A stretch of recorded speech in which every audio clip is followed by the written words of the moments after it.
మాదిగలు రాజకీయ వివక్షకు గురవుతున్నారని, పెద్దపల్లి పార్లమెంటు స్థానాన్ని మాదిగలకే కేటాయించాలని దళిత మోర్చా జిల్లా ప్రధాన కార్యదర్శి పల్లె సదానందం డిమాండ్ చేశారు. పెద్దపల్లి ప్రెస్ క్లబ్లో మాదిగ చైతన్య వేదిక ఆధ్వర్యంలో మంగళవారం విలేకరుల సమావేశంలో మాట్లాడారు.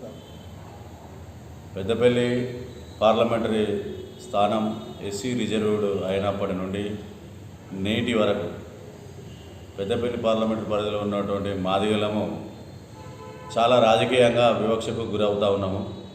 అది దృష్టిలో పెట్టుకొని ఈ రానున్నటువంటి పార్లమెంటు ఎన్నికలలో మాదిగ బిడ్డకే అన్ని రాజకీయ పక్షాలు టికెట్ ఇవ్వాలని చెప్పేసి ప్రధాన ఎజెండాతో మాదిగ ఐక్య సంఘం ఏర్పాటు చేసుకోవడం జరిగినది. ఈ ఐక్య సంఘం ద్వారా పెద్దపల్లి పార్లమెంటులో ఉన్నటువంటి 7 అసెంబ్లీ కాన్స్టిట్యున్సీలలో మేము ఇంతకుముందు రౌండ్ టేబుల్ సమావేశాలు ఏర్పాటు చేసుకున్నాము. ఇతరత్ర గ్రామీణ మండల పరిధిలో కూడా ఈసారి మాదిగ బిడ్డను గెలిపించుకోవాలనే అంశం మీద మా యొక్క కమిటీ తిరుగుతూ ఉన్నది. గతం నుంచి నేటి వరకు ఇక్కడ మాల సామాజిక వర్గానికి చెందినటువంటి నాయకులకు మరియు నాతకాని వర్గానికి చెందినటువంటి నాయకులు ఇక్కడ ఎంపీలుగా గెలవడం జరిగింది. గతంలో 1999లో అప్పుడు తెలుగుదేశం ఆధ్వర్యంలో సుగుణకుమార్ గారికి ఇవ్వడం జరిగింది. అప్పటి నుండి ఇప్పటి వరకు మాదిగల ప్రాతినిధ్యం తక్కువగా లేదు.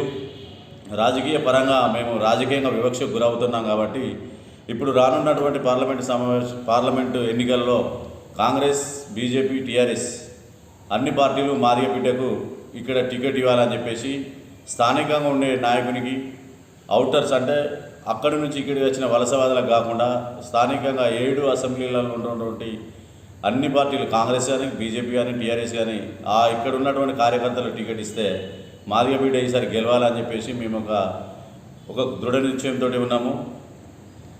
గతంలో చూసుకుంటే ఇప్పటికి చూసుకుంటే మాదిగ జనాభా చాలా ఉంది పెద్దపల్లి పార్లమెంట్ లోపల. ఇప్పుడు రానున్నటువంటి పార్లమెంటు పునర్విభజనలో భాగంగా పెద్దపల్లి పార్లమెంటు జనరల్ అవుతుందో ఎస్సీ అవుతుందో తెలియని పరిస్థితి ఉంది. కాబట్టి ఈ ప్రాంత ప్రజలందరూ ఈసారి మాదిగ బిడ్డకు పట్టం కట్టాలని చెప్పేసి మేము ప్రజలకు విజ్ఞప్తి చేస్తూ ఉన్నాము. 14వ తారీఖు రోజు మా కమిటీ ఆధ్వర్యంలో అన్ని రాష్ట్ర పార్టీ అధ్యక్షులకు వినతి పత్రం ఇచ్చి పెద్దపల్లి పార్లమెంట్ సీటు మాదిగ బిడ్డకి ఇవ్వాలని చెప్పేసి మేము ఈ సందర్భంగా తెలియజేస్తా ఉన్నాం.